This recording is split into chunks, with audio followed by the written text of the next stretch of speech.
सीताराम सभी को। नक्षत्र के नाम और नक्षत्र के स्वामी पढ़ने के बाद कल हम लोग कक्षा में नक्षत्र के चरण और उनके चरणाक्षर भी पढ़े थे, जो क्रम से चूचे चोला अश्विनी ज्ञेया लीलू लेलो भरण्यथ आ ई उ ए कृतिका स्यात् ओवा वीवू च रोहिणी वेवो काकी मृगशिरा कुगंग छार्द्रका मता केको हाहि पुनर्भंच हुहे होडा च पुष्यभम डीडू डेडो तथा श्लेषा मामी मुमे मगा तथा मोटा टीटू भवेत् पूर्वा टेटो पापी उत्तरा स्मृता हस्तपूषणठ प्रोक्ता चित्रा पेपोररी स्मृता रूरे रोता स्मृता स्वाति तीतु तेतो विशाखिका नानी नूने अनुराधा स्यात् ज्येष्ठा नोया ययु स्मृता येयो भाभी भवेन्मूलम पूर्वाषाढ़ा बूदा फाड़ा भेबो जाजी उत्तराषाढ़ा जूजे जोखा अभिजित स्मृता खी खू खे खो श्रवणभम गागी गूगे धनिष्ठिका गोसा सीसु शतभिषा पूर्वा पूभा शेषोदधि स्मृता ऊभा दूथ जय ज्ञेया देदो चाची तुरेवती। यह क्रम से हमारे अश्विन्यादि जो नक्षत्र हैं उनके चरण और चरणाक्षर हैं, यह हम लोग कल पढ़े थे। इसके बाद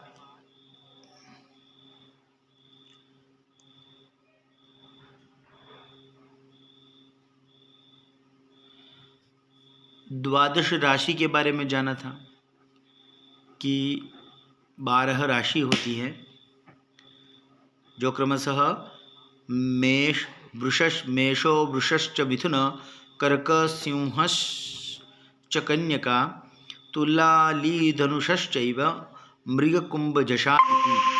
यह क्रम से है मेष वृषभ मिथुन कर्क सिंह कन्या तुला वृश्चिक धनु मकर कुंभ और मीन, ये 12 राशि हैं।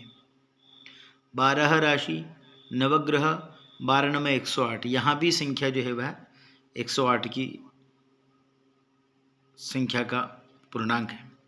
और नक्षत्रों में भी दो प्रकार से नक्षत्र जो हैं वह भी 27 × 4 27 नक्षत्र हैं और प्रत्येक नक्षत्र में 4 चरण हैं। 27 × 4 = 108, वह भी मान यही है। फिर हम लोग राशि के स्वामी पढ़े थे। मेष वृश्चिकयोर भौमा शुक्रो वृषतुलाधिपः बुध कन्या मिथुनयो कर्कस्याधिपतिर्विदुः स्यान् मीन धनुषोर्जीव शनिर्मकरकुंभयोः सिंहस्याधिपति सूर्य कथितो गणकोत्तमैः। यह कि मेष और वृश्चिक का स्वामी मंगल हैं, वृष तुला का स्वामी शुक्र हैं और मिथुन कन्या का स्वामी बुध हैं और कर्क का अधिपति चंद्र हैं और धनु और मीन का अधिपति बृहस्पति हैं और शनि जो है वो मकर कुंभ के स्वामी हैं और सिंह जो राशि है उसके अधिपति साक्षात भगवान सूर्य है। यह हम लोग कल पढ़े थे।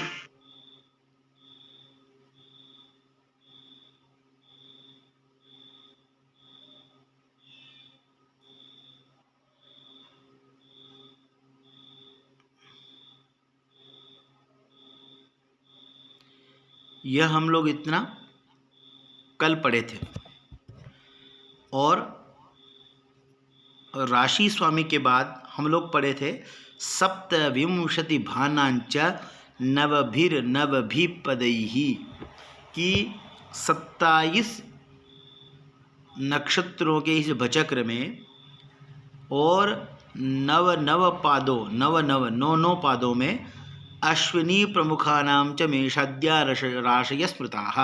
राशि पढ़ने के बाद इन्होंने बताया है कि इन 27 नक्षत्रों के जो चरण पड़े हैं तो एक राशि में नवभिः पदैः नव नव चरण होते हैं, यानी कि 9 चरण की एक राशि होती है। इस पर भी हम लोग कल चर्चा कर चुके थे और यह पढ़े थे। अश्विनी भरणी कृतिका पादमेकम मेषः कृतिका यास्त्र यः पादा रोहिणी मृगशिरार्धम वृषभः और मृगशिरार्धम आर्धा पुनर्वसु पादत्रयम मिथुनः।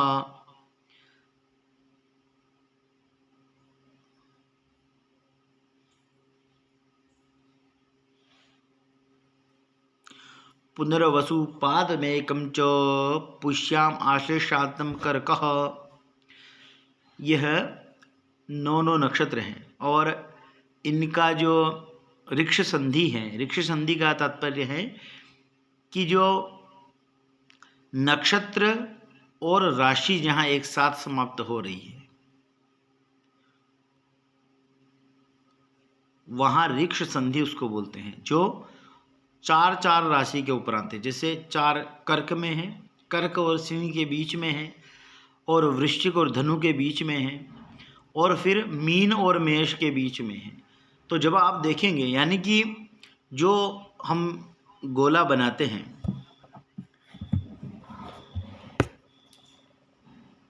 इसी को हम लोग एक विधि और उससे देख लेते हैं।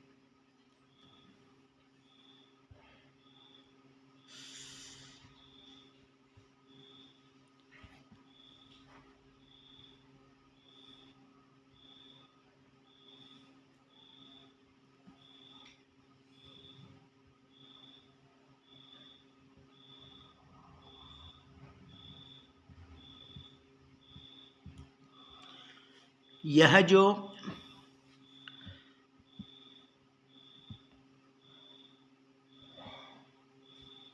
बचक्र है पूरा राशि का, मान लीजिए इसके अंदर ये जो बचक्र है इसमें 3 बंद हैं, उसी को बोल रहे हैं। उसमें 3 बंद है, यानी 3 जॉइंट है। ठीक है, मान लीजिए यह मेष, वृषभ, मिथुन, कर्क, नहीं ये थोड़ा यहाँ,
यह राशियों का क्रम है। तो इसका जो बंध है वह एक,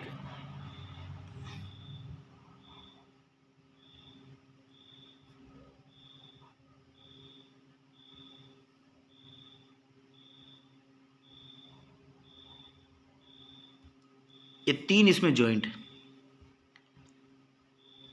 तो जब आप आगे गंडमूल मूल नक्षत्र जब पढ़ते हैं, आप मूल नक्षत्र जो देखते हैं, मूल शांति वगैरह हम लोग कराते हैं कि सामान्यतः जो बच्चा जन्म लेता है तो उनका 10 दिन का सूतक इत्यादि पूजन, सूर्य पूजन वगैरह होता है। पर जब इस संधि में जब किसी का जन्म होता है, और इसके अंदर क्या नक्षत्रों का मान भी है, ये बीच में नक्षत्र हैं जो 27 भागों में विभाजित है। तो यहाँ जो है नक्षत्रों की भी संधि है और राशि की भी संधि है ना। तो यही ऋक्ष संधि कहलाती है। जब आप पढ़ेंगे तो यह अश्विनी, यहाँ अश्विनी नक्षत्र होगा और यहाँ रेवती, तो ये दोनों जो हैं गंडमूल में आते हैं। जब आगे पढ़ेंगे तो अश्विनी भरणी कृतिका रोहिणी मृगशिरा आर्द्रा पुनर्वसु पुष्य आश्लेषा जब आएगा तो यहाँ आश्लेषा और मगा, पूर्वा फाल्गुनी उत्तरा फाल्गुनी हस्त चित्रा विशाखा अनुराधा, यहाँ ये ज्येष्ठा और ये मूल। ये जो आप जब देखेंगे तो जो गंडमूल नक्षत्र हैं वह भी 6 हैं, वह यही है। जब हम मुहूर्त प्रकरण में पढ़ेंगे तो जो तिथि हैं, राशि हैं, उन कुछ तिथियों के अंतिम भाग को ग्रहण नहीं करते हैं। ऐसे जो ऋक्ष संधि है, जहाँ ऋक्ष है, जहाँ जॉइंट है, जहाँ बंद हैं, उस बंद पर इस भाग को यहाँ जो है यह मीन का अंतिम भाग और मेष का आदि भाग, ऐसे ही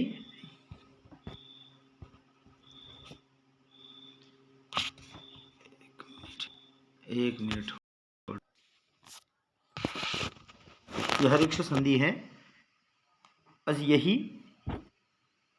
बताना था कि यहाँ नक्षत्र और राशि एक साथ खत्म होते हैं, इसी को गंडन। आवाज आ रही है? अब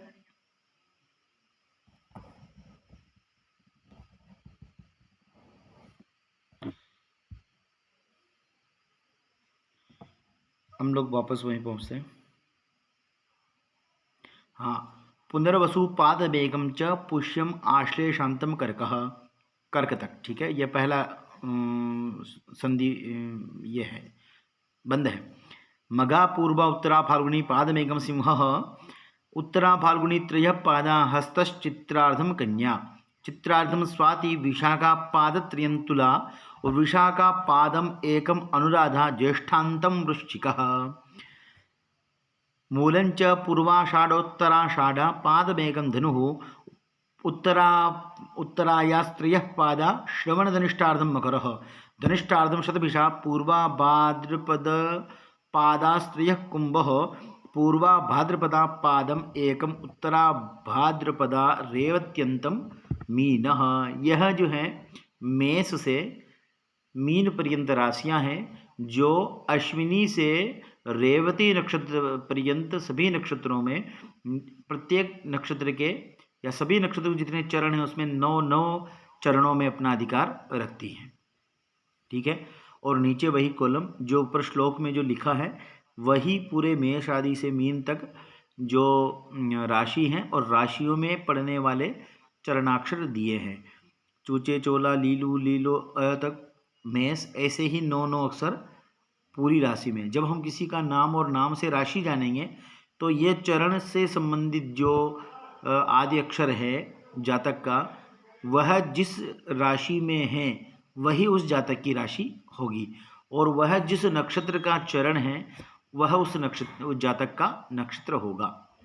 यही नाम ज्ञानार्थ, यह राशि ज्ञानार्थ, यह राशि चक्र जो है याद स्मरण में होना चाहिए। फिर जो कल हम लोग पढ़े थे, जयमीने धने फाड़ा धंग युग में ठना सुता न प्रोक्ता गणा वर्णा गजडस्याद यथाक्रमात्। यह कहना चाह रहे हैं कि जो जयमीने, झ और य शब्द जो है, यह वर्ण जो है यह मीन राशि में है, और धने फाड़ा और फ और ढ जो शब्द है वह धनु राशि में है, और युग में ठना सुता, युग में युग जो है वो मिथुन, वो ठना सुता देखेंगे आप मिथुन में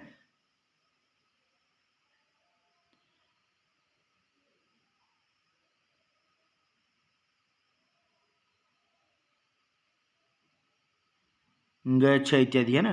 तो न प्रोक्तांगणा वर्णा, जो न प्रोक्ता मतलब इनके ऊपर गण जो शब्द है 3 वर्ण है, इनके ऊपर कोई नाम नहीं रखा जा सकता, कोई नाम है ही नहीं।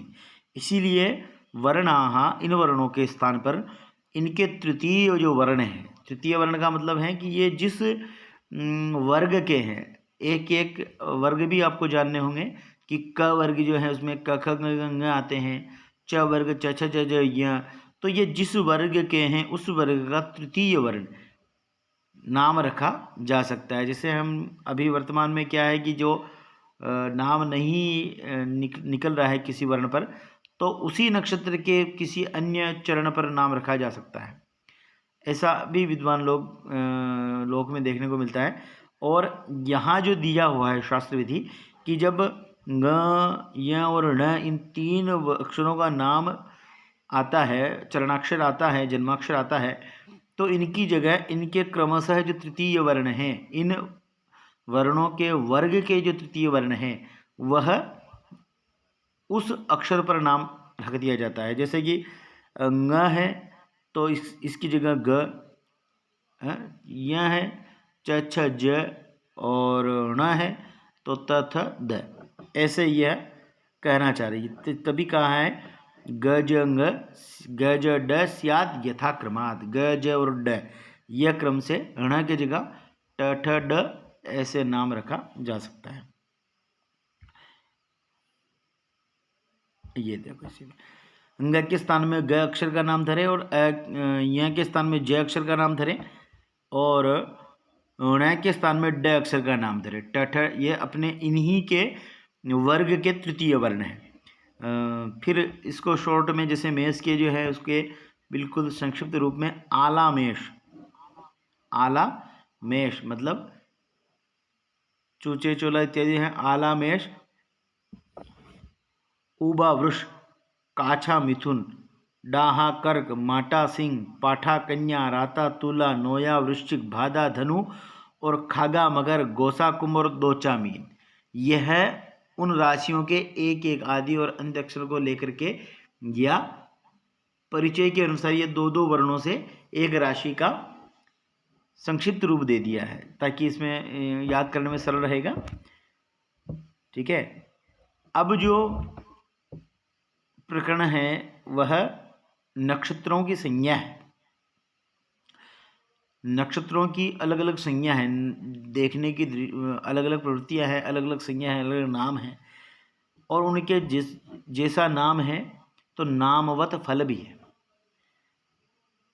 जैसे अधोमुख हैं यानी जो नीचे की तरफ देखते हैं, तिर्यंग मुख जो तिरछे देखते हैं, ऊर्ध्वमुख जो ऊपर की तरफ देखते हैं, यह नक्षत्रों की संज्ञा है।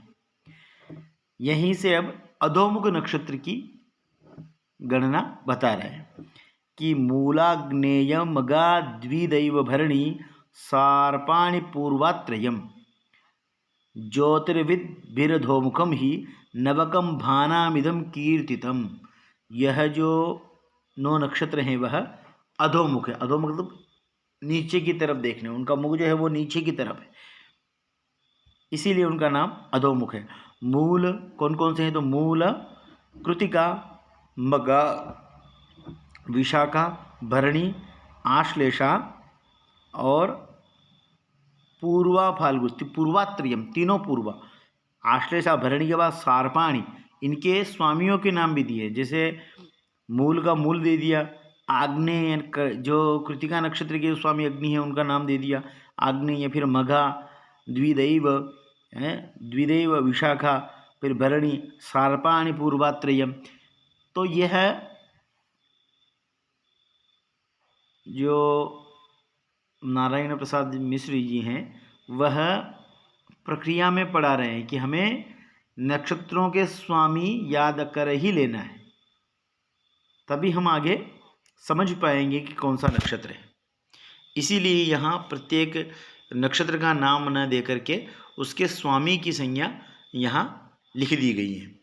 तो मूलाग्नेय मगा द्विदैव भरणी सार्पाणि पूर्वात्रयम ज्योतिर्विद्भिर्धोमुखम ही नवकम भानामिदम कीर्तितम।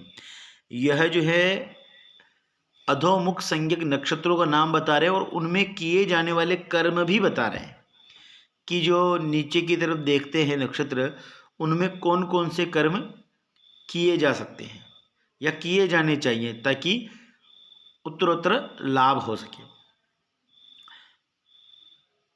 तो मूल, कृतिका, मगा, विशाखा, भरणी, आश्लेषा, पूर्वा फाल्गुनी, पूर्वाषाढ़ा, पूर्वा भाद्रपदा, ये 9 नक्षत्र पंडितों ने अधोमुख संज्ञक कहे हैं।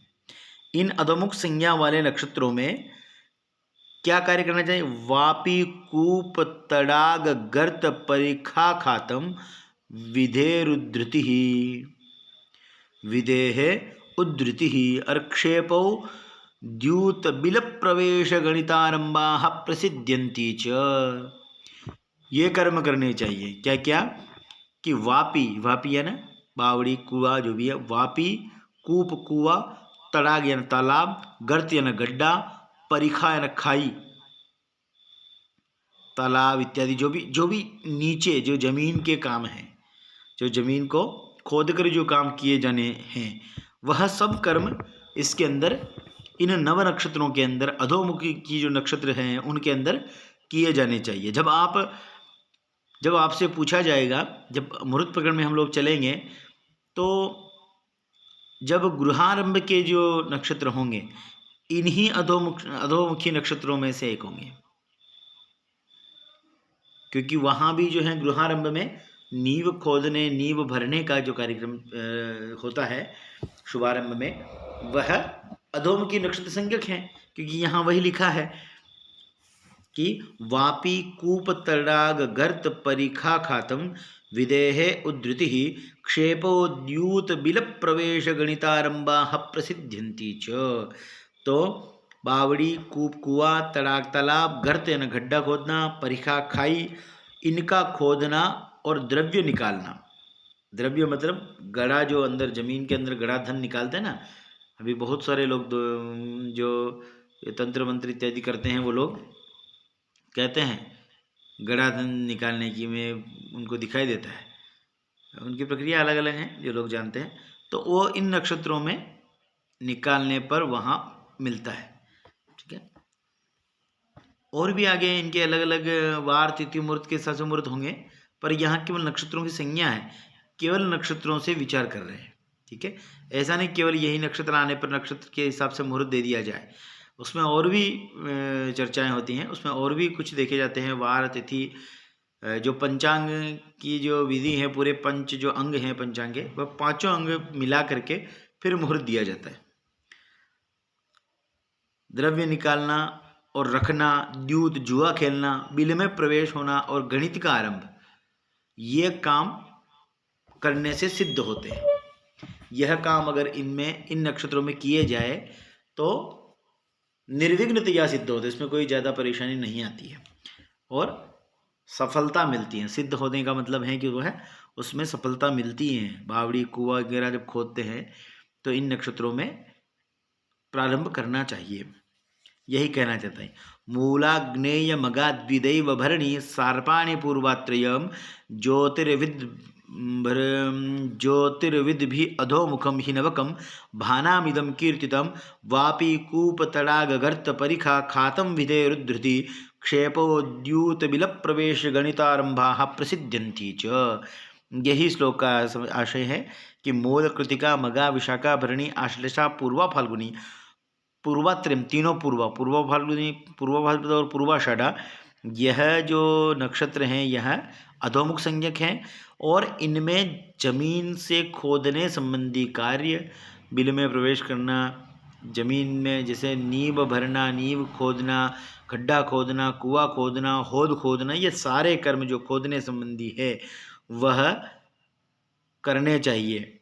और इसमें गणित का आरंभ भी करना चाहिए। और द्यूत या ना जुआ खेलना है ना। कोई जुआरी बोलता है कि मेरे को कुछ मुहूर्त निकालने की अगर बात करते हैं तो आपको इन्हीं नक्षत्रों में से शुभ वार इत्यादि देख करके और मतलब शुभ लग्न देख करके उनको उनके हिसाब से लग्न, आगे जब लग्न की प्रक्रिया आएगी तो पढ़ेंगे, ऐसा लग्न निकाल करके देना चाहिए। अब तिर्यंग मुख नक्षत्र, तिर्या ना तिरछे देखने वाले, तो ज्येष्ठादित्यकराश्विनी मृगशिर पूषानुराधानिल त्वाष्ट्राख्यानि वदन्ति भानि मुनयस्तिर्यंग मुखान्येषु च अश्वे वो। अब ये जो तिर्यंग मुख नक्षत्र बताए हैं वह भी नव ही है। ज्येष्ठादित्यकराश्विनी मृगशिर पूषानुराधानिल त्वाष्ट्राख्यानि वदन्ति भानि मुनयस्तिर्यंग मुखान्येषु च। तो ज्येष्ठा, पुनर्वसु, हस्त, अश्विनी, मृगशिरा, रेवती, अनुराधा, स्वाति, चित्रा, ये नव जो नक्षत्र हैं वह तिर्यंग मुख संज्ञक है। जब आप 27 नक्षत्र हैं और 27 नक्षत्रों की तीन तीन इनके अधोमुखादि संज्ञा है, अधोमुख, तिर्यमुख और ऊर्ध्वमुख। तो इन तीनों में नव संख्या के 3 भाग हैं। ठीक है, तो ज्येष्ठा, पुनर्वसु, हस्त, अश्वनी, मृगशिरा, रेवती, अनुराधा, स्वाति, चित्रा, ये सब नक्षत्र मुनियों ने तिर्यंग मुख संज्ञा कहे हैं। इन तिर्यंग मुख संज्ञा वाले नक्षत्रों में अब जो कर्म बता रहे हैं वह क्या है? अश्वे ब्रोष्ट लुलाय रासव वृषो रभ्राजिदान्त्यस्विना गंत्री यंत्र हल प्रवाह गमनारंभा सिद्ध्यन्ति च। अब इसमें घोड़ा, हाथी, ऊंट इत्यादि, भैंसा, रासव यानी गधा, और वृष यानी बेल, है ना, बेल, बकरी, मेढ़ा, सुअर, कुत्ता, इनका ग्रहण करना यानी इन्हें खरीदना, इन्हें लेना। और गंत्र यंत्र, गंत्र यंत्र का मतलब गाड़ी, तेल निकालने गाड़ी यानी कोल्हू जिसको बोलते हैं, वह लगाना और स्थापित करना। कोई कोई पूछता है कोल्हू के लिए बड़े बड़े नियम, कोल्हू लगाने का मुहूर्त अलग ही है, उसमें इस प्रक्रिया में आएगा कोल्हू लगाने का मुहूर्त, और ईंट भट्टे का सबका मुहूर्त है। तो और हल चलाना तथा यात्रा, यह कार्य इसमें अधिक कार्य चलने वाले जो है गाड़ी, आजकल जैसे ऊंट, घोड़ा इत्यादि, रथ इत्यादि कहाँ है, तो वाहन लेना भी, कोई भी वाहन अगर लेना चाहे तिर्यंग मुख नक्षत्रों में लें। तिर्यंग में भी आगे और पढ़ेंगे और संज्ञा की, चर नक्षत्र लेना चाहिए। अभी तो केवल यही एक ही संज्ञा पढ़ रहे हैं, और पढ़ेंगे चर, स्थिर, उग्र इत्यादि, मृदु, उनमें और अलग अलग काम होंगे। तो जो चलने वाले काम है, पहले हमने खोदने वाले काम जो है वो अधोमुखी में करने चाहिए, जो जमीन संबंधी जुड़े हैं, और ये चलने वाले हैं सारे, घोड़ा, हाथी, ऊंट, भैंस, गधा, बेल, मेढ़ा, बकरी, ये सब, सूकर, कुत्ता, जो भी पालतू पशु है इनका, और ग्रहण यानी खरीदना, और गंत्री यंत्र कोल्हू, वो भी चलने की प्रक्रिया है ना, गंत्री यंत्र भी चलता है,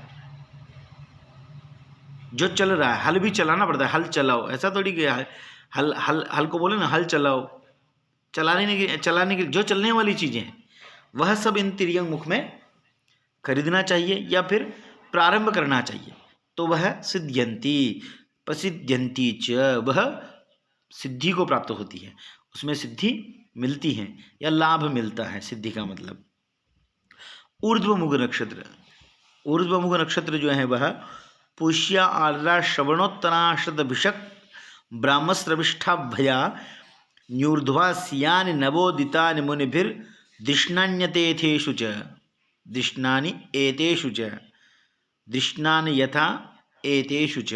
ऐसा है कि पुष्य, आर्द्रा, श्रवण, उत्तरा, शतभिषक, ब्राह्मस्रविष्ठाभया, ब्राह्मस्रविष्ठानि, ऊर्ध्वास्यानि नव उदितानि मुनिभिर्दिष्णानि एतेषु च, तथेतेषु च।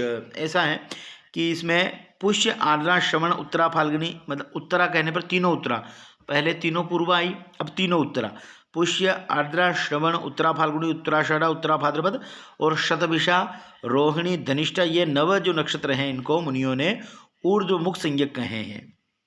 ऊर्ध्वमुख संज्ञों में ऊपर के काम मतलब मंदिर की शिखर प्रतिष्ठा इत्यादि सारे काम जो हैं इनमें जब पढ़ेंगे,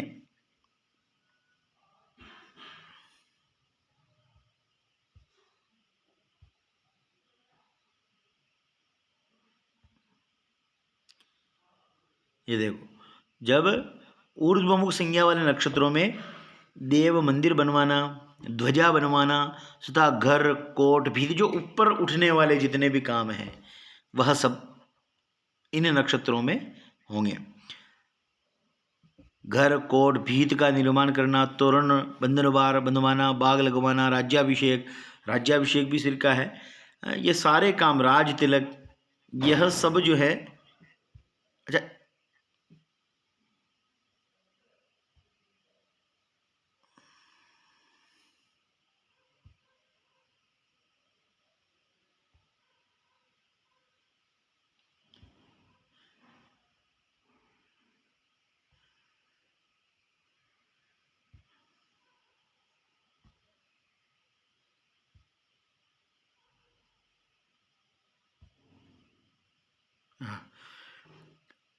प्रासादध्वज धर्मवारण गृह प्राकार सत्तोरणो छायाराय विधिरहितो नृपते पट्टाभिषेकादि च।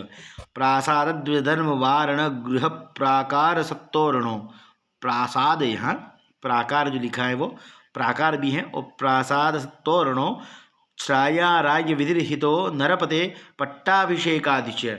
यह सारे कर्म, प्रासाद निर्माण, ध्वज, धर्म वारण, गृह, भीति, ग्रह बना, घर को बनवाना, नींव भरना अलग है, घर को बनाना, दीवार की चिनाई करना, नींव खोदना जो है, नींव खोदना जो है वह अधोमुख संज्ञक नक्षत्रों का विषय है, और भरना उसको, यह ऊर्ध्वमुख नक्षत्रों का विषय है।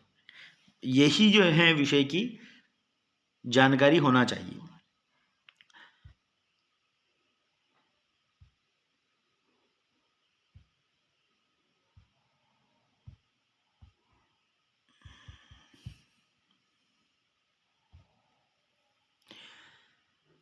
ये हो गया। अब जो है इन नक्षत्रों की पुनः अलग अलग संज्ञाएं हैं।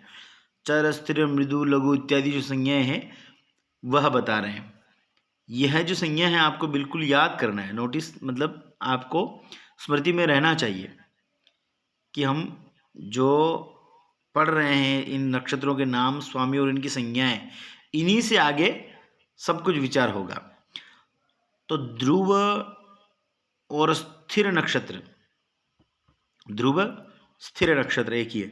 रोहिणी सहितम उत्तरात्रयम कीर्तयन्ति मुनयो ध्रुवाभयम।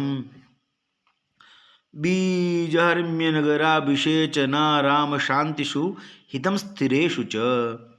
बीज हर्म्य नगराभिषेचन आराम शांतिषु हितम स्थिरेषु च। स्थिर और ध्रुव, ध्रुव संज्ञक और स्थिर संज्ञक एक ही बात है। ध्रुव यानी भी स्थिर है और स्थिर यानी भी स्थिर ध्रुव है, दोनों का अर्थ एक ही है। तो रोहिणी और तीनों उत्तरा,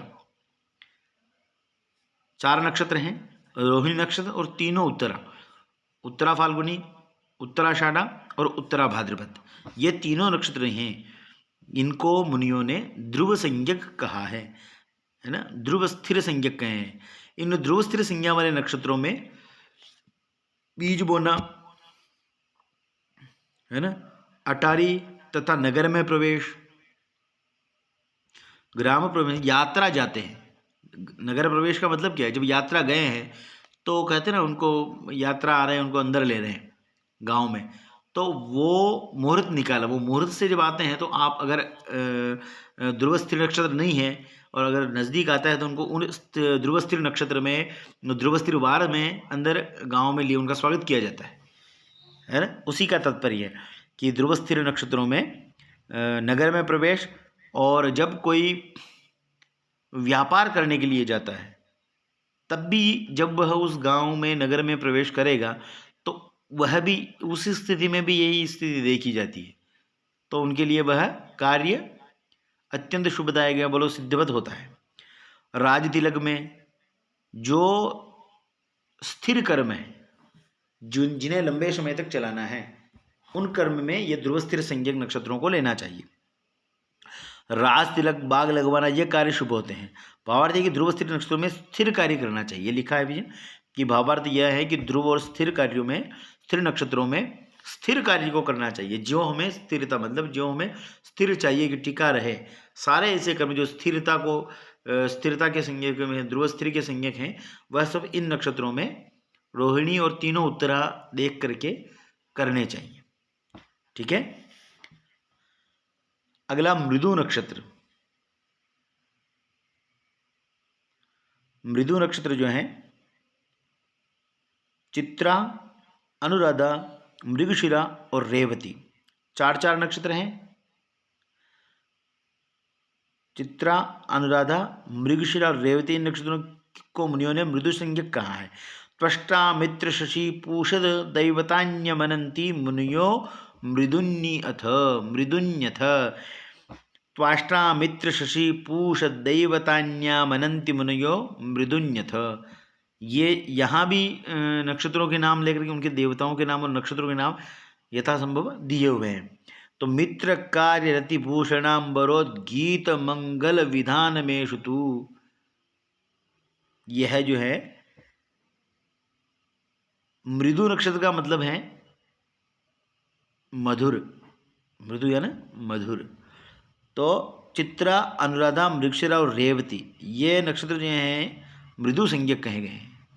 इनमें मधुर संबंधी जो जैसे वार्ता है ना, वार्ता और जो भी पाणिग्रहण संस्कार के लिए जो मंगनी इत्यादि का जो कार्य होता है, या किसी को किसी से मिलना, साक्षात्कार के लिए परीक्षा इत्यादि, जो सारे जो मृदु संज्ञक नक्षत्र हैं इनमें होना चाहिए। कहा है मृदु संज्ञा वाले नक्षत्रों में मित्र कार्य, स्त्री प्रसंग और आभूषण और वस्त्र धारण, गाना आदि अनेक मंगल कार्य करना चाहिए जो मधुरतावाचक है ना। वह सारे कार्य, नए वस्त्र धारण करना, वस्त्राभूषण खरीदना नहीं, यहाँ आभूषण और वस्त्र धारण करना लिखा है, ठीक है ना। खरीदने का विषय अलग है, यह धारण कर नए वस्त्र पहनना, और नए वस्त्र पहनने के लिए मुहूर्त देखा जाता है। तो ऐसे इन नक्षत्रों में शुभ वार देख करके पहना जाता है। और किसी से मित्रता करनी हो, कोई जैसे किसी कंपनी का सेमिनार मीटिंग वगैरह हो और कोई मुहूर्त पूछे, तो यह मृदु नक्षत्रों में देना चाहिए। ठीक है, आज इतना ही, बहुत ज़्यादा श्लोक हो जाएंगे। तो ध्रुव स्थिर नक्षत्र और मृदु नक्षत्र तक। त्वाष्टा मित्र सजी पूष दैवतान्या मनंति मुनियो मृदुन्यथ। मित्र कार्य रति पूषणाम्बरोद गीत मंगल विधानमेषु च विधानमेषु तू, यह चाहिए। तो यहाँ तक आगे हम लोग कल पढ़ेंगे। इससे संबंधी मान लो किसी को अगर कोई प्रश्न हो तो आप पूछ सकते हैं। अभी मेरे हिसाब से